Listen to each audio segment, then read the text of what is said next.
That's probably one. There we are, Ken. Thank you. It's not you at all, it's us. Yes, thank you, Ken. Please introduce yourself, Ken. Oh, sorry, I'm Ken Robinson. I'm the community representative on the panel. I'm a resident of North Sydney, and I've been a scientist, environmental scientist for over 30 years. Thank you. And if we could all indicate whether we have a conflict of interest. No conflict from me. No conflict. None from me. No conflict from me.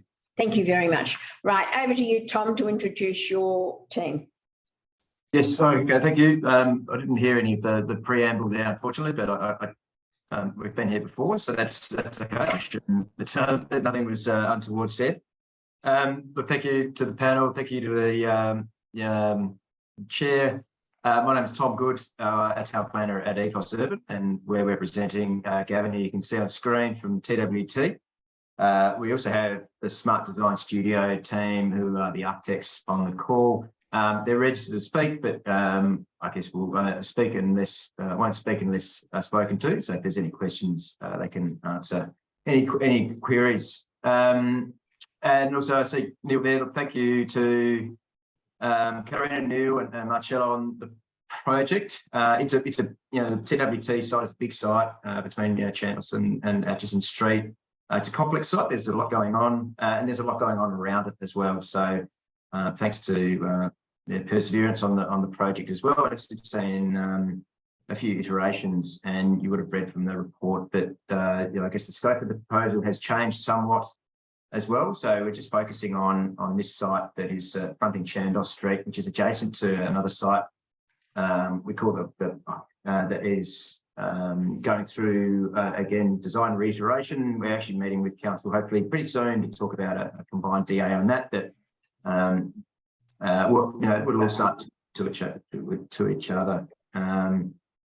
We deleted the southern site that's on Atchison Street from this plan proposal because of the adjacent, I think it's 50 to 55 Atchison Street that's been endorsed by council. And so we can look at the relationship of that site in a bit more specificity and understand the broader environmental impacts and constraints of those sites. So that is another plan proposal that will be considered. In terms of what the plan proposal asks for, it's really an amendment to enact the St Leonard's Crow's Nest Plan, the state government plan.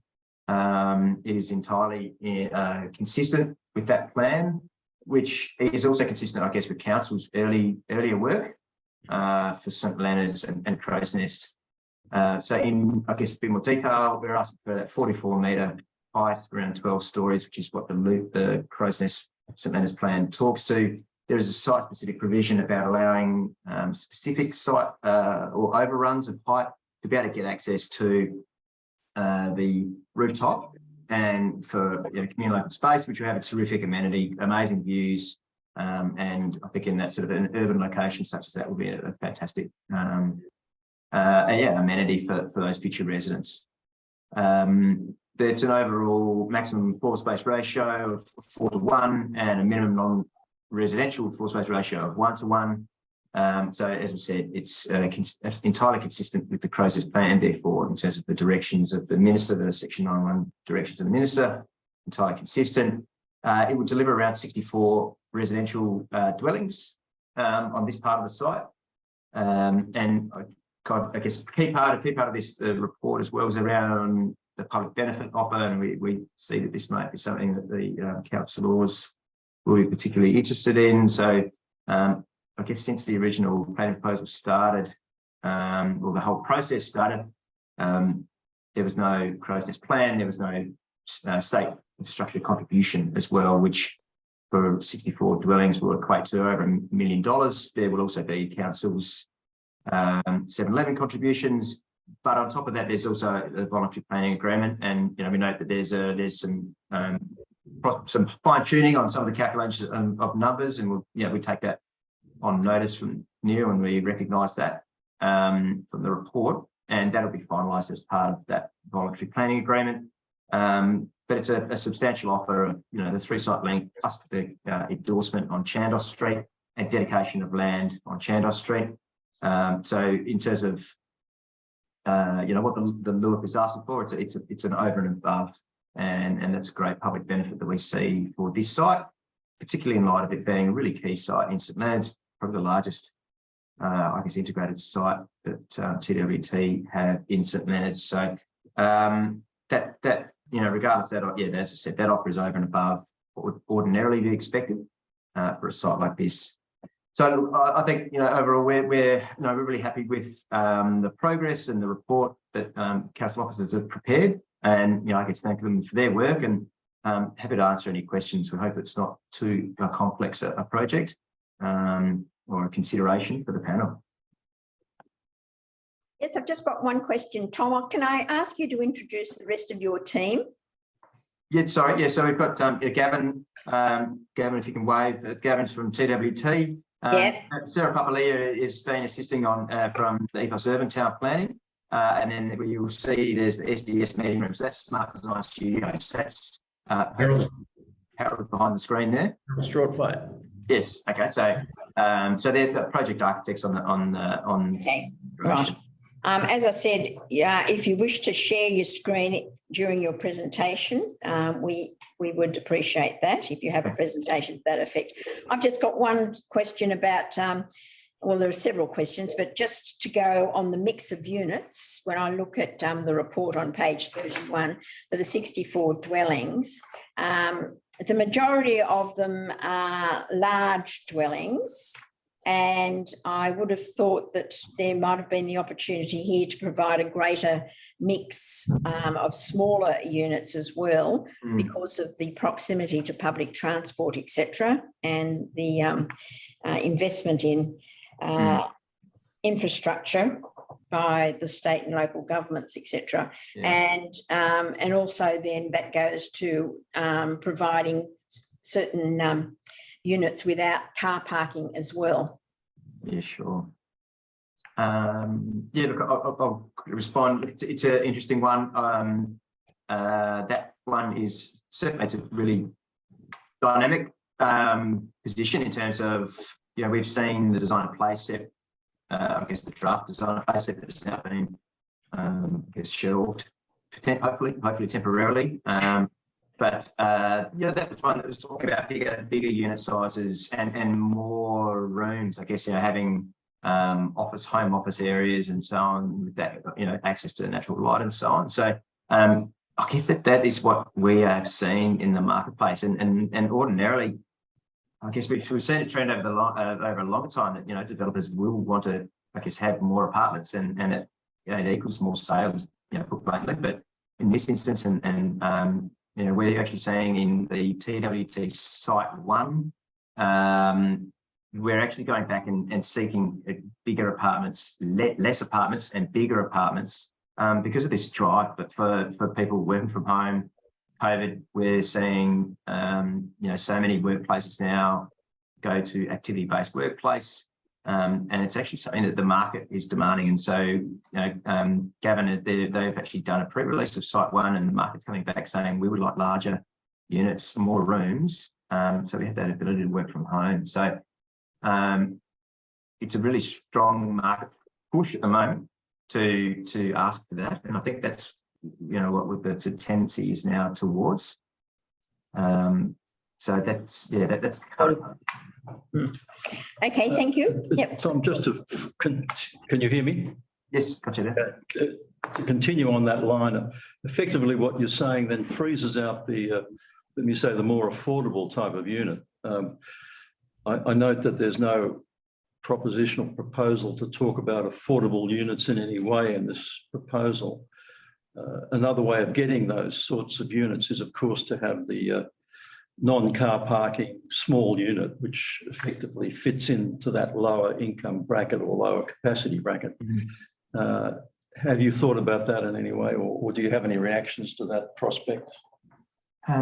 Look, it's certainly something that we can take on board in terms of the next stage of the development application process, and which will obviously be refined. I guess from that point of view, TWT are responding to the market and the demand that they've received on particularly Site 1, which is south of this site, that's subject to the plan proposal. Look, yes, certainly, can take that on board in terms of the refinement of the next stage of works. But yeah, as it stands, the position has been to respond to the market. Okay, thanks. Just to carry on that similar vein, would the applicant consider, I realise this is a concept plan at this stage, but would the applicant consider some affordable housing in the scheme, say for 15 years to a housing authority to manage? Look, it certainly hasn't been part of the scheme to date. It's not something that's mandated, and it's an interesting part that district plans at a very high level talk about affordable housing. Unfortunately, we just haven't seen the rubber hit the road, and we didn't see it fall into the Crow's Nest St Leonard's plan as well, as it's not a provision that's been implemented in that plan.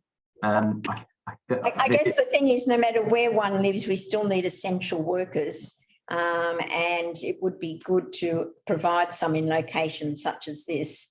And it's not asking for a dedication of same, it's just asking for, or in perpetuity, it's just asking for that housing authority to then be able to manage them for a period of, say, 15 years.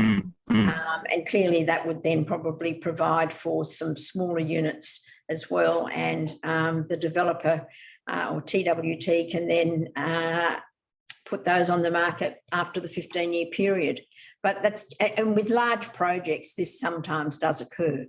They may be larger than this one, I appreciate that, but nonetheless, we've got to look at incrementally trying to provide some more affordable housing within these areas as well. Yeah, look, I think like in our previous PP application in 2018, 2019, we submitted PP with quite a big amount of the affordable housing at that time, but unfortunately that proposal got rejected. So we just reverse back to the current PP. Right, okay. Anyway, that's something that you may like to consider in terms of a development application. And but I just wanted to alert you to that, and also the issue of providing some units without any parking is also something that would be looked at. Council does have a DCP on exhibition, but that's not at this stage mandatory, or it still wouldn't be. It'd only be a guideline, but nonetheless, we need to have regard to limiting car parking in congested areas where they have the ability to access public transport. Okay, so then there are some other issues. Grant, would you like to lead off on any questions that you may have? I wanted to come back just to the VPA, I suppose, and to see. So there's two elements. I suppose there's two main elements to it. One is the linear park to Oxley Street, and then secondly the through site link to the west. Is there anything else associated, or I suppose, or anything further that may be become part of a VPA offer? It's a really tough one, and it's a very big one, particularly what we're seeing a lot in terms of when we have a state government plan such as this that I guess sits over the top of the local government directions, and the LUIP has, and we're facing this on a number of sites in Crow's Nest St Leonard's, where the LUIP has implemented that state infrastructure contribution, which it takes away a huge amount of opportunity, any opportunity to then have a direct deal with council on that VPA offer. So as it stands, we're as I said, we're being hit by the Crow's Nest state infrastructure contribution, which is about connections and parks and spaces. There will be the 7-Eleven, the local contributions. And we, as we stand, we think that the through site link, which isn't identified in any the Crow's Nest St Leonard's plan, that through site link is a really substantial benefit. It's going to activate that ground floor plane, greater permeability, particularly, you know, coming down, sort of trickling down through the precinct to President Station. So I think as it stands, you know, we think that that's an offer that is over and above, I guess, the standard. So it's in addition to the local contributions remaining in place. So it's over and above what would ordinarily be required. That's your position. Yes, that's right.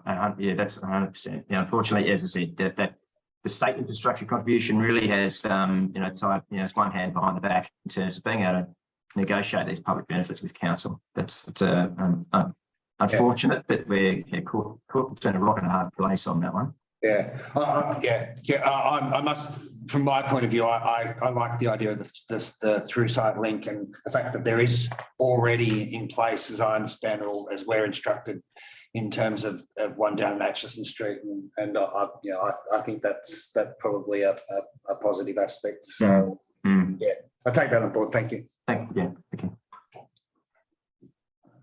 John, do you have some questions too? I was just wondering if Tom or even the architect perhaps would respond to the architectural impact in Oxley Street to the eastern what effectively is medium density development in that area, but it reads as quite low density, generally low height residential development. I suppose the opposite to that is the glass facade form of architecture, which butts up against that prospect.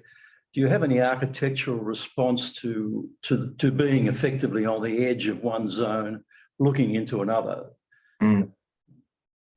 Yes. I guess the question's a little bit broad, but as an architect or as a planner, what would be your ideal solution to, as it were, ameliorate the contrast between, say, a glass facade building and a residential type development? I'm happy to just quickly kick off, and Harold will probably correct me and put it far more eloquently. But certainly we have looked at the shadow implications on those lower density residential on the eastern side of Oxley Street and ensured that it meets the DCP requirements of council in terms of shadow. In terms of architectural response, I guess the glazed facade is about, I mean, look, we're providing that one-to-one of non-residential, you know, so we have the provision of jobs in the precinct that's been a key driver of council in their strategic documents and obviously trickled down into the state government documents. So there is that requirement. So it's a balance of,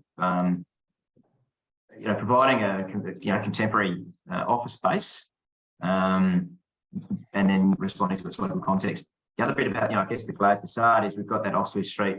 There's a dedication of the TWP land to Oxley Street and then the verge. So that'll be a landscape strip. So it's also about activating that and making sure that that's not, I guess, an unsafe place. And there is some, you know, eyes on the street, you know, according to those SEPKED principles, the crime prevention through to environmental design principles. So I think that's part of it. So it's that balance of contemporary office needs, activating a street. But I don't know, Harold, is there anything else that? Yeah, I just want to say, correct me if I'm wrong. Can I ask who's speaking? Harold Stortfight from Smart Design Studio. Thank you. Yep. Sorry, I haven't got the camera on, but I'm not sure I couldn't work. I came into this late, so it's not set up properly. But this is a planning proposal to justify mass, height, and density in terms of the yield, etc. That if when this proceeds to a DA, it's not like we're proposing a look by any means. It's not. It's just there to represent a broad planning approach to this site to get confidence that we can proceed with this project based on the yield and the height, etc. So, and this is an amendment to a previous planning proposal done by A+. So we virtually just modified it in terms of reducing the height, changing the mix around, responding to council's comments, etc. So please don't take the look of the building as anything that we would be proposing. It's just, to us, it's just a planning proposal amendment. So I hope that answers the question. Well, I was aware of that, what you've said, but I was really looking for something, if you had by this stage developed any sense of an architectural response from your own perspective. No, it's been purely how do we massage this to make a more responsive urban response, and in terms of its relationship to the neighbouring site to the west, which we're also looking at. So, and we think we've improved that by moving the through site link to the west. So it links up with the through site link for Atchison Street to Atchison Lane, and stepping the podium, changing the mix so that all the commercials on the bottom two levels. So looking at broad planning principles as the development as a whole, but not as not by any means in the representation. It's not something we would do. Thanks. No, thank you. Well, just to carry on that score, Harold, the massing of the building as well on the Oxley Street, and I suppose then the height of the ground floor onto Oxley Street, which has got the juxtaposition with the low density residential, and somehow respecting the topography or reading the topography in terms of when you do the massing of the building. Yes, because it's such a long building, it has a long frontage, etc. We have an issue because I think there was, just going by the amendments that we did, looking at whether we could reduce the retail height. Yes. Fronting Oxley Street, but the issue with that is it has a problem. It's got one services core, which serves with lifts and stairs, etc., and it makes it very complicated in terms of when you've got a stepped sort of planning solution along Chandler Street. So it just makes it much more difficult. But I understand that. But that's something we would definitely look at in terms of DA and design development. Again, it's just a very broad brush, but I think stepping the podium was a very good suggestion by council to reduce the bulk, etc., for the Oxley Street, the park, and the residents on the opposite side of Oxley. But yes, that would be something we would look in design development. But there was only because we would be looking at the whole design as a whole. Again, totally. So it'd be these sort of subtleties would be ironed out in the next stage. Very good. Okay, then. But I just thought I'd mention it now because it is something that in the assessment will be carefully looked at. And I know your firm also does look at sustainability measures, which we would also be most interested in. Not now to respond to, but down the track to ensure that occurs. Yes. Okay. Now, can I just invite Ken? Do you have any questions that you'd like to ask or raise? Oh, just a very quick one. Just to return to the through site link, and I know it's subject to an agreement, but have you had any thoughts about how to make that a more interesting and viable place rather than just somewhere where you walk to get to the station? And given the space that's available, I mean. Yes, there is an issue also, read the through site link I noted in the report done for this planning panel regarding the control being at 6 metres free from obstruction. And I know that was raised before. There is this issue with the big change in height between the laneway and Chandos Street that we would, and it's only been looked at very rudimentarily with the existing landscape architects, but we have an issue of steps and equitable access via ramps, etc. So that tends to carve up the space. But again, that's something that I'm cognizant of that feedback, and I agree with it that it is a through site link is a public space. so that you can't commandeer it as part of so much as part of the building. The building benefits from the through site link and vice versa, but it can't. So it is just reaching the right balance between providing equitable access and how do you transition from the higher laneway to the Chandler Street. So just reaching the right balance of being open and clear traffic, public access laneway without the commercial areas sort of commandeering it as a private, almost like private space. So it's just reaching the right balance. I don't think it's there yet, but it's something that would be developed. So when you say commercial areas commandeering it, are you talking about Retail. shop fronts or something like Yeah, that? just in terms of reaching the right balance of, say, if they've got tables and chairs and people sitting, reaching the right balance of in terms of its public nature, that it's very much seen as a public space rather than a semi-private space.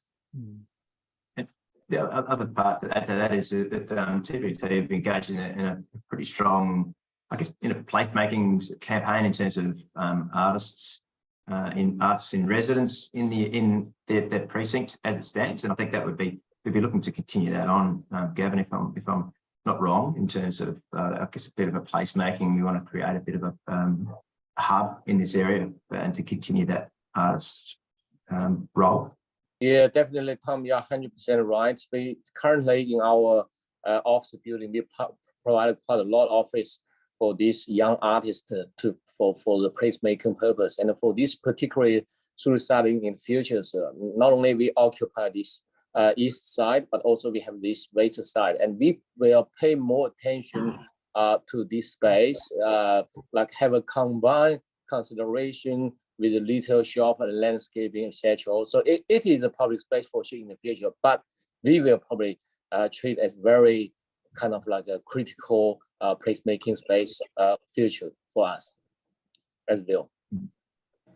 I think, and at that point, the site immediate west, which we're about to sit down with the statutory planning team at council, and no doubt this will come to the design review panel of council and like to yourselves as well, is around the western side of this through something that we're able to control, which is a unique position that TWT have, and that's looking at an arcade type, or sort of a nice, potentially, I think it was double height void, I think, Harold, promenade space that would be able to access and give vitality and activity to that through something. So the benefit of TWT having both sides of this link is a really strong one, and so we're actually getting into that finer detail on that western side, which we'll be able to present to council shortly. Yeah, previously I think the proposal was very much from almost like not blank facades, but very quite abrupt, whereas in looking at our development of the western site is very much engaging positively with that through site link with a setback arcade. So the building very much addresses that through site link rather than being I don't know, it wasn't a great urban space, but something that's very rudimentary. We're really the building form that we've developed on the western side is very much formally interacting to make it a much more impressive urban street in a way. So I think it's very important, and given the bonus of having the same ownership of the sites, it's probably something that you'll be able to turn your mind to master plan, so that we can ensure that there is some consistency and the vibrancy of that through site link has a meaningful relationship. So we would encourage you to master plan the sites that you own, so that we can understand, or whoever assesses the development applications can understand precisely what the final vision is. yes, yeah, agreed. Okay. All right, now I've just got, do you have any response to the issues raised in council's assessment report, in particular to the variation to the height requirements? So I think that they're fine having those, specific overrun items. And that's something we. Sorry, you're breaking up a little bit, Tom. We haven't got great acoustic sound here. No, sorry, perhaps it's you rather than us. I don't know. But I'm just trying to understand, you accept what's been said in the report about the heights? Is that in terms of the height overrun? Yes. Is it right? Yeah, there are items that we actually, we put to council, and I think are based on an adjacent site or very similar to an adjacent site. So yeah, they're fine from our point of view. Okay, so the recommendation is one that you support. That's right. Yes. Okay. Rightio. Now, can I just inquire as to if anyone has any other questions? No, thanks. No, Ken? No, No. Okay then. Rightio. Is there anything further that you wish to put to the panel before we close this meeting? No, look, I think, thanks for the opportunity. Thanks to Neil and the team as well. And yeah, look forward to getting on and getting into some of the finer detail that you talk about. Activation space. So that's, thank you for the opportunity. Great. Okay then. And we did ask some questions which did go to the presentation of the building in an outcomes built form sense, but we do recognise it's a concept. But we did raise them because some of these issues we have raised are important for you to take on board in the detailed design of the building and the through site link, etc. Yeah, understood. Yeah. Okay then, rightio. Well, with that, I will formally close this public meeting at 12:40. And thank you for your attendance and your assistance to the panel.